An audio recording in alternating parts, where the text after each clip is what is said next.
GL Attari channel subscribe करें, bell icon को press करें और शेयर करें। हदीस शरीफ के अंदर आता कि शराब जिस कदर पीने वाला गुनाहगार है उतना ही पिलाने वाला भी गुनाहगार। जी जी इलेक्शन का दौर आ रहा, खूब चलते हैं गांव में, प्रधान के इलेक्शन होते, धड़ाधड़ शराब। कैंडिडेट का नाम है कि हाजी साहब, नाम है कैंडिडेट साहब का हाजी साहब, और हाजी साहब सारी 1 लाख की शराब। क्या आज उसमें एल में बट रही है, आज उसमें एल में बट रही है, और कहते हैं वो हजरत हम थोड़ा ही पी रहे हैं, हम तो जानते हैं हराम है, हम नहीं छुएंगे, बिल्कुल भी हम नहीं पी रहे। लेकिन सुनो, नबी फरमाते हैं जितना शराब पीने वाला गुनाहगार है उतना ही पिलाने वाला, उतना ही खरीद कर लाने वाला, उतना ही खरीदने वाला, उतना ही बांटने वाला, उतना ही तकसीम करने वाला, और उतना ही गुनाहगार वो है जिसके घर में बैठकर पिलाई जा रही है, उतना ही गुनाहगार वो है जिसकी दुकान में बेची जा रही है। वो कसम खुदा की प्यारे, शराब चाहे पिए या अपनी दुकान में बिकवाए, सब कुछ हराम है और सब बराबर के गुनाह। बिल्कुल हक है, हक। मुसलमान अपनी दुकान थोड़ी सी महंगी बिक रही है तो भट्टी के लिए उठा दी, कभी किराया ज्यादा आ रहा, बिल्कुल हराम है, बिल्कुल हराम, कसम खुदा की। अल्लाहु अकबर। एक सहाबी रसूल ना उसी दौर में मुल्क शाम गए थे शराब खरीदने के लिए। उस दौर के हिसाब से लाखों रुपए की शराब वो जानवरों पर सवार करके ला रहे थे, मशकी से भरे हुए थे। तमाम खानदान वालों के पैसे ले जाकर वो तिजारत में लगा चुके थे, लाखों रुपए का माल था। अभी मदीने में दाखिल नहीं हुए हैं, मदीने के बाहर एक पहाड़ी के करीब है, खबर पहुंच गई, सुनो सुनो, मेरे नबी ने तो शराब को हराम करार दे दिया है, तुम शराब खरीद के ला रहे हो। कसम खुदा की यार, अगर होता कोई आज का मुसलमान, अल्लाहु अकबर, तो वहीं सौदा कर देता, वहीं से पैसे लेकर घर को आ जाता। लेकिन कुर्बान से ज्यादा हमारा नौजवान इस शराब की वजह से तबाह हो रहा है। आज हमारी कोई शादी ऐसी नहीं होती है जिसके अंदर शराब के जाम न चलते हो, कोई ब्याह ऐसा नहीं होता है जिसमें किसी तरीके से शराब ना पी जा रही हो। हमारा नौजवान है, कसम खुदा की यार, उस बाप से पूछो जिस बाप का जवान बेटा शाम को शराब पी कर घर आता है, उस माँ से पूछो जिस माँ का जवान बेटा शाम को शराब पी कर घर आता है। उन बाल बच्चों से पूछो यार जिनका बाप तो जिंदा है लेकिन शराबी है, कसम खुदा की, वो बच्चे यतीमों की जिंदगी गुजारते हुए अल्लाह अकबर, अल्लाह। वो जवान बीवी बनाम जिसका शौहर तो मौजूद है, जिसके सर पर उसके शौहर का साया तो है, लेकिन वो शराबी है। वो औरत बेवाओं जैसी जिंदगी गुजारती नजर आती है। मोहल्ले के दूसरे लोग उस पर नजर रखते हैं, उसकी इज्जत और आबरू का सौदा करने के लिए तैयार रहते हैं। कसम खुदा की यार, हमारा नौजवान, तुझको ये जबान इसलिए दी गई थी कि तू शराब पिए, तुझको ये जबान इसलिए दी गई थी ये तू शराब पिए, बल्कि उठा यार अपनी हिस्ट्री। परवरदिगार आलम ने तुझको माँ के पेट से पैदा फरमाया है, और जब बच्चा 9 महीने माँ के पेट, तकबीर, नारे रिसालत, नारे गौसियत, मसलके आला हजरत शायर इस्लाम मद्दाह शफीक रजा रामपुरी साहिब क़िबला, शायर इस्लाम रामपुरी साहिब क़िबला, शायर इस्लाम शफीक रजा रामपुरी साहिब क़िबला। 9 महीने जब बच्चा पेट में होता है तो उसकी ग़िज़ा क्या होती है? कभी आपने सोचा है? वो खून से पलता है, वो खून से परवरिश पाता है। अल्लाहु अकबर। रब माँ के पेट में उसकी परवरिश खून के जरिए कर रहा है, और खून नापाक चीज है, खून गलाजत है। उस गलाजत से परवरदिगार आलम उस बच्चे की परवरिश कर रहा है। लेकिन कभी सोचा है यार परवरिश करने का तरीका क्या है? खून तुम्हारे पेट में रब पहुंचा रहा है, लेकिन किस तरीके से पहुंचा रहा है? वो नाफ के जरिए पहुंचा रहा है। होता नहीं, नाफ में एक आंत लगी हुई होती है, नाफ के जरिए पहुंचा रहा है। क्या रब इस बात पर कादिर नहीं था कि वो डायरेक्ट मुंह के जरिए तुम्हारे पेट में खून पहुंचाकर तुम्हारी ग़िज़ा बना सकता था, लेकिन नहीं, रब मुंह के जरिए खून नहीं पहुंचा रहा है बल्कि नाफ के जरिए पहुंचा रहा है।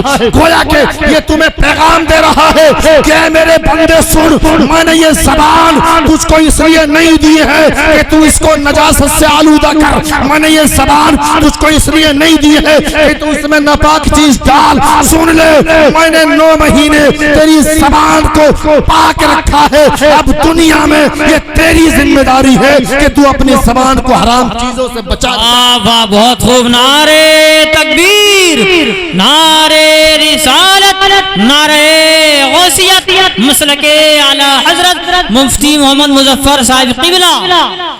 लेकिन आज कभी इस बात का एहसास नहीं। आज हम जाम पे जाम पिए जा रहे हैं। अगर कहो किसी से तो कहते हैं हजरत छूटती नहीं, आदत ऐसी पड़ गई है छूटती नहीं, आदत ऐसी पड़ गई है छूटती नहीं। कसम खुदा की प्यारे, छूट तो सब कुछ जाता है, लेकिन छूटने की आदत बना ले पहले।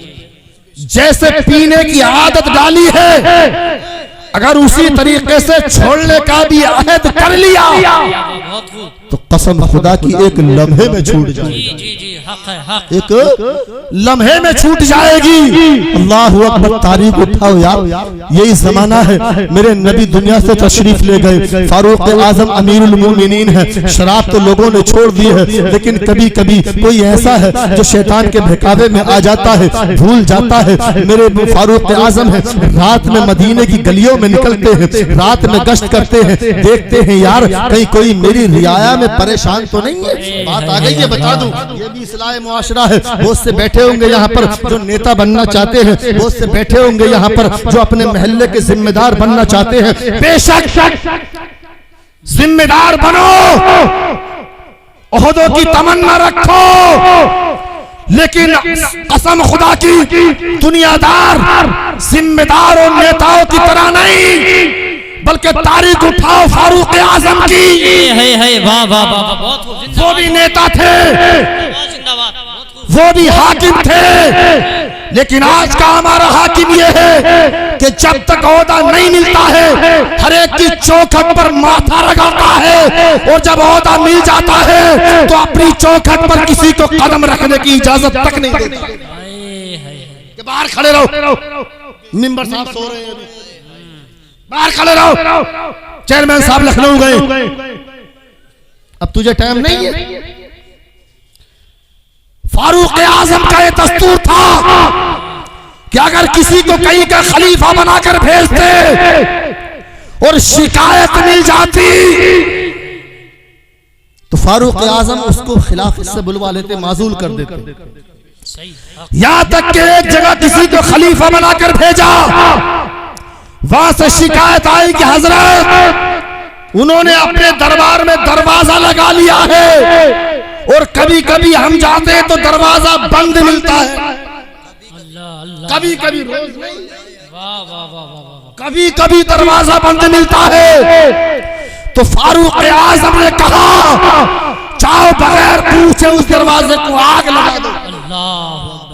ऐसा हाकिम हो, जवाब नहीं मुफ्ती और साहब, यहाँ अगर मिंबर बनने से पहले एक दरवाजा तो बनने के बाद में 4 लग जाए कि कोई आ ना जाए अंदर की बगैर इजाजत के, बगैर इजाजत के आ ना जाए। अगर कोई गरीब जाता भी है, यतीम जाता भी है, तो पहले पिए के हाथ चूमने पड़ते हैं, उनकी खुशामद करनी पड़ती है, कुछ रिश्वत उन्हें देनी पड़ती है। यार तारीख उठाओ, फारूक आजम खलीफा बने हैं, अल्लाहू अकबर, रातों में गश्त करते हैं, दिन में नहीं। कि दिन में तो अगर हाकिम गुजरेगा तो कसम खुदा की प्यारे कोई सामने से कुछ बयान नहीं करेगा। फारूक आजम का तो जाहो जलाल भी मशहूर था, तो रात में गुजरते थे कि रात में दरवाजों पर कान लगा के सुनते थे कि कोई ऐसा ना हो उमर की दौरे खिलाफत में कोई मुसलमान परेशान हो और कल कयामत के दिन उमर का दामन पकड़ लिया जाए। तो गुजरे एक रात इसी तरीके से गुजर रहे थे, एक मोड़ पर टर्न लिया, मोड़ पर मुड़े तो सामने से एक इंसान आ रहा था, हाथ में थी बोतल शराब की, हाथ में बोतल थी शराब की।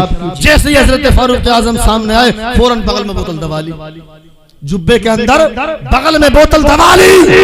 फारूक आजम ने देखा तो इससे पहले फारूक आजम कुछ कहने लगा, हुजूर रात में कोई शराब फवाई लेके जा रहा हूँ। रात में कोई शराब फवाई लेके जा रहा हूँ। तो फरमाते तो फिर क्या है बता, क्या है? इसलिए कहते हैं ना चोर के पांव बड़े हल्के होते, बता क्या है? तो सोचने लगा, कहने लगा हुजूर बच्ची के लिए दूध लेकर जा रहा हूँ, बच्ची के लिए दूध लेकर जा रहा हूँ। फारूक आजम ने कहा जब दूध है तो फिर डर क्यों रहा है, दिखा दे। लेकिन कसम खुदा की यार बोतल तो शराब की थी, दिखाता कैसे? फारूक आजम के जलाल को जानता था, फारूक आजम के रोब दबदबे को जानता था, पता था कि अब कोड़े लगने वाले हैं। अल्लाहू अकबर यार, वो नौजवान सुन ले जो ये कहते हैं छूटती नहीं है, जो ये कहते हैं छूटती नहीं है, बहुत दिनों से पी रहा हूँ, कसम खुदा की यार अभी शराब बगल में रही है। फारूक आजम इससे पहले कुछ कहते, कोई वक्त नहीं गुजरा है, कोई घंटा 2 घंटा नहीं लगा है, कोई 10-15 मिनट नहीं लगे हैं, एक आन, वाह। दिल से जो आह निकलती है असर रखती है। जी जी जी जी, बहुत दिल से जो आह निकलती है असर रखती है, पर नहीं कुव्वते परवाज मगर रखती है। अल्लाहू अकबर। अब बगल में बोतल है, रोने लगता है। एक लम्हे में दिल से एक आवाज निकलती है, ऐ मेरे मौला आज फारूक आजम के कहर से बचा ले, तौबा करता हूँ आज के बाद कभी शराब नहीं, तौबा करता हूँ आज के बाद कभी शराब नहीं पीऊंगा। फारूक आजम फरमाते दिखाता क्यों नहीं है? फारूक आजम ने जुब्बा हिलाया, दिखाता क्या? शराब की बोतल जमीन पर गिरी, फूट गई। अल्लाहू अकबर। आंखों में आंसू है, डर रहा है। जैसे ही नीचे नजरें की तो देखा कि फर्श पर दूध बह रहा है। अल्लाह क्या बात है, वाह वाह वाह वाह, बहुत खूब, जिंदाबाद जिंदाबाद। जमीन पर दूध बह रहा है। अब जब जमीन पर देखा ना तो ज़ारों का तार रोने लगा, ज़ारों का तार रोने लगा, आंखों से आंसू टपक रहे हैं। फारूक आजम ने देखा ना तो यार फारूक आजम का भी दिल भर आया। फारूक आजम ने कहा, सोचा दिल में, वला तजस्ससू, कुरान तो खुद फरमाता है ज्यादा छानबीन मत करो, ज्यादा तहकीक मत करो। अल्लाहू अकबर। यार मैंने इसको परेशान कर दिया, ये बच्ची के लिए दूध ले जा रहा था, दूध जमीन पर गिर गया। फारूक आजम का भी दिल भर आया। फारूक आजम ने कहा चल परेशान ना हो, जब तूने कहा था ना कि दूध है तो मुझको मान लेना चाहिए था, लेकिन मैं समझा शायद के शराब है, मैंने तुझको परेशान किया है। तेरा दूध जमीन पर गिर गया है, तेरी बच्ची दूध का इंतजार कर रही होगी, चल मैं तेरे लिए दूध का इंतजाम करा देता हूँ, तू रो मत, तू रो मत, तू रो मत, कसम खुदा की। फारूक आजम कहते हैं तू रो मत, तू रो मत। वो कहता है अमीरुल मोमिनीन मैं दूध के लिए नहीं रो रहा, क्या बात है, वाह वाह। मैं दूध के लिए नहीं रो रहा, मैं इसलिए नहीं रो रहा कि बोतल में दूध था, दूध गिर गया। हुजूर सच तो ये है कि दूध था ही नहीं, शराब ही थी। अल्लाह अकबर, अल्लाह। दूध था ही नहीं, शराब ही थी। तो फरमाते रो क्यों रहा है? अर्ज करता हुजूर रो इसलिए रहा हूँ उस रहमान की रहमतों को सोच सोच कर रो रहा। सुभान अल्लाह, सुभान अल्लाह। मैंने एक लम्हे में उसकी बारगाह में तौबा की है, उस जात ने मेरी शराब को दूध बना दिया है। कसम खुदा की अगर मैं रोज उसकी बारगाह में तौबा करूंगा तो वो मुझे क्या मतलब है। नारे तकबीर।